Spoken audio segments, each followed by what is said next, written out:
মই খালি এটা কথা ক'ব লাগিব, আপোনালোকৰ ইয়াত প্ৰথম পালোঁ যে মোৰ ইমান গান চবৰে মুখস্থ এটা নিজৰ কাৰণে হাত চাবৰি। নমস্কাৰ, মই নীলিম সৌৰভ।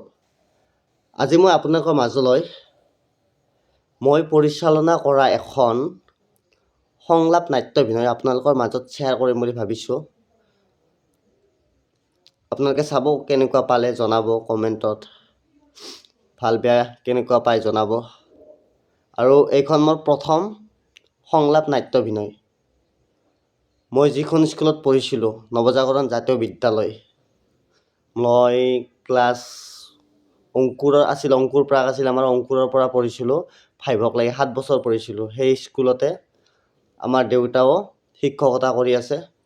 তাতে মই এইবাৰ কণ ল'ৰা ছোৱালীবিলাকক সিহঁতৰ সুবিধাৰ কাৰণে, সিহঁতৰ প্ৰতিভাটো বিকাশ কৰাৰ বাবে মই এখন সংলাপ নাট্যাভিনয় আগবঢ়াইছোঁ, সিহঁতক কৰিব দিছোঁ।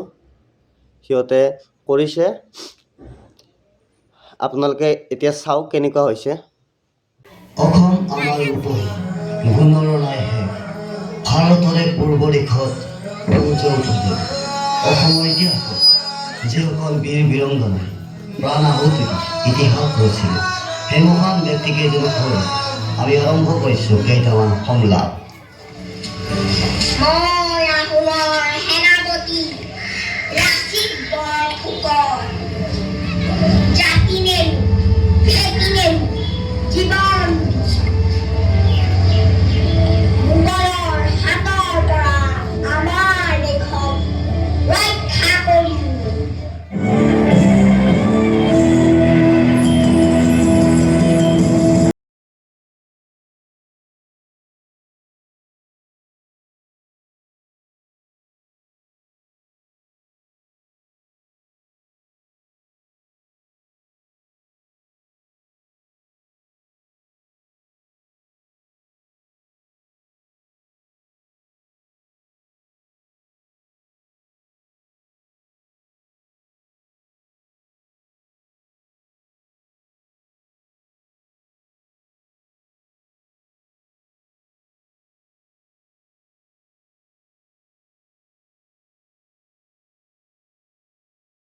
এইবাৰ আমি আপোনালোকৰ মাজলৈ 1942 চনৰ ভাৰত ত্যাগ আন্দোলনৰ সময়ত ব্ৰিটিছৰ গুলীত শ্বহীদ হোৱা এগৰাকী ভাৰতীয় স্বাধীনতা সংগ্ৰামী কনকলতা বৰুৱাৰ সংলাপ আগবঢ়াইছোঁ।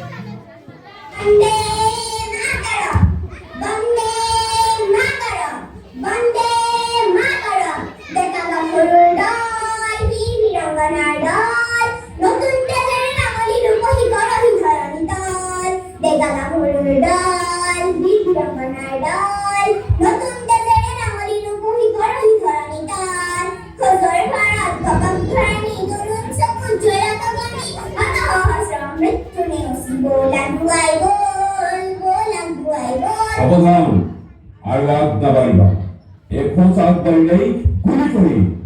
এইখন আমাৰ দেশ আৰু এই দেশত বিদেশে কোনো অধিকাৰ নাই। আমি থানাত জাতীয় নিশান উৰুৱাবে। বন্দে মাতৰম। বিশ্ববিজয়ী নজওয়ান, বিশ্ববিজয়ী নজওয়ান, বিশ্ববিজয়ী নজওয়ান, বিশ্ববিজয়ী নজওয়ান। শক্তিশালী ভাৰতৰ, শক্তিশালী ভাৰতৰ, ওলাই আহা সন্তান তুমি বিপ্লৱৰ, ওলাই আহা সন্তান তুমি বিপ্লৱৰ। বিশ্ববিজয়ী নজওয়ান, বিশ্ববিজয়ী নজওয়ান, বিশ্ববিজয়ী নজওয়ান, বিশ্ববিজয়ী নজওয়ান।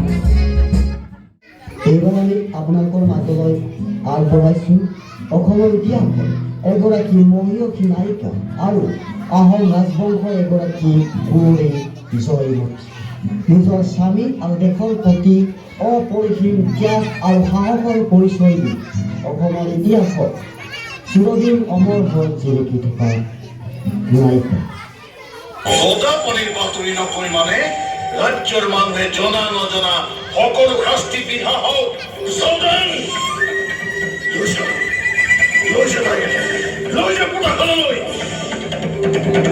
ৰবা, তোমালোকে মোক মই নিজেই যাম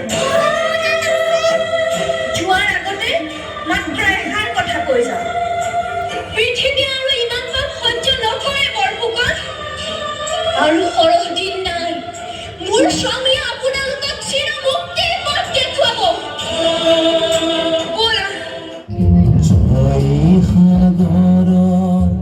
বুকুৰ মাজত উঠে চকুৰে মলয়াই তোলে কিয়া ভগাহুৰ কৰুণ বিননীৰ জয়া নাই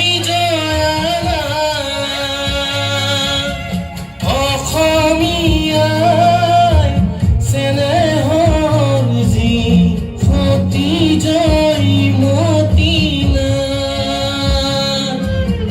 জয়া নাই জয়া নাই জয়া নাই জয়া নাই এইবাৰ আমি আপোনালোকৰ মাজত এগৰাকী বীৰাংগনা মুদা গাভৰুৰ সংলাপ আগবঢ়াইছোঁ পুৰুষসকলৰ সমানে দেশৰ নাৰীও প্ৰয়োজন সাপেক্ষে দেশৰ হকে যুঁজি মৃত্যুবৰণ কৰিব পাৰে এনে বীৰাংগনাৰ বীৰত্বৰ কাহিনী অসম ভূমিক মহিয়ান আৰু পবিত্ৰ কৰিছিল সেই বীৰাংগনাৰ ভিতৰত মুদা গাভৰু অন্যতম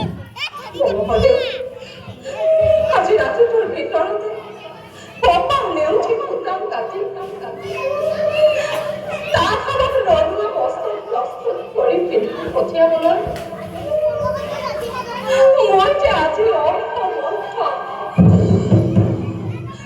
দুদিন পিছত মাথালে কোনো টকা নাছিল কিন্তু আজি যে মই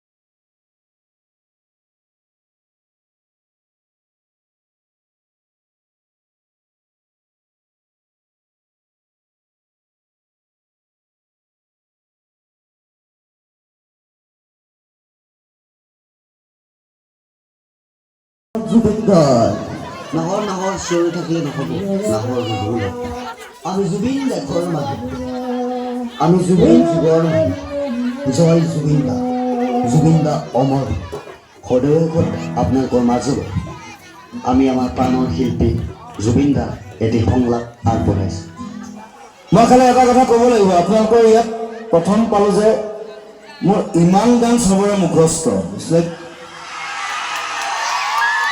এটা নিজৰ কাৰণে হাত চাপৰি 30 বছৰ গান গালোঁ 30 বছৰ ঢেৰ শ্ব' কৰিলোঁ আজিকালি শ্ব' কৰিবলৈ ইমান মন নাযায় আজিকালি চিনেমা কৰিবলৈ বেছি মন যায় চিনেমালৈ বেছি বুজি বাট কিন্তু যেতিয়া লগত গাই থাকে তেতিয়া বেছি ভাল লাগে এটা ডাঙৰ ডাইলগ কৰিলোঁ কাঞ্চন জংঘৰে এই ডাইলগটো মই এই চিনটোলৈ ভিতৰত হুলস্থুল হ'ব মই জানো মই আগতে কৰিছোঁ কোনো মোৰ কোনো জাতি নাই মোৰ কোনো ধৰ্ম নাই মোৰ কোনো ভগৱান নাই মই মুক্ত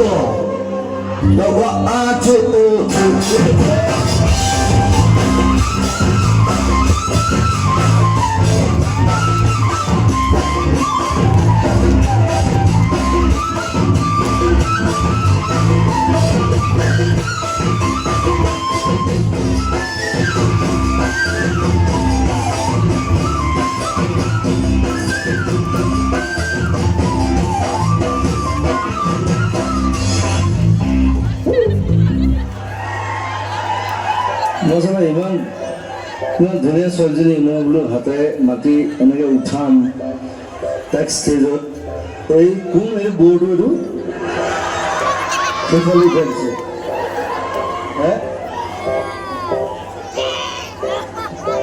মই এইফালে উঠাম ধুনীয়াকৈ ভাল লাগে ফিল্ম ফেক্টৰ ন ফুল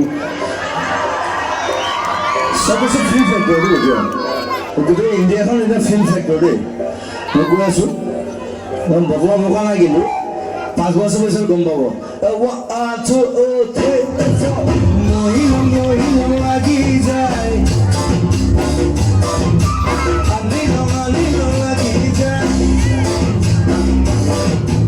ওলে ওলাবো আলধিয়া সুইলং লাগি যায় ওলা নাদি তোরা দুনিয়া মোহনিয়া দুইলং লাগি যায় বগাবো নোয়ার কালো মাটি করা দুইলং লাগি যায় তুমি থাকা বাপের ঘর মাটি করা আলিলং লাগি যায় তোমাকে গঙ্গা লাগিলে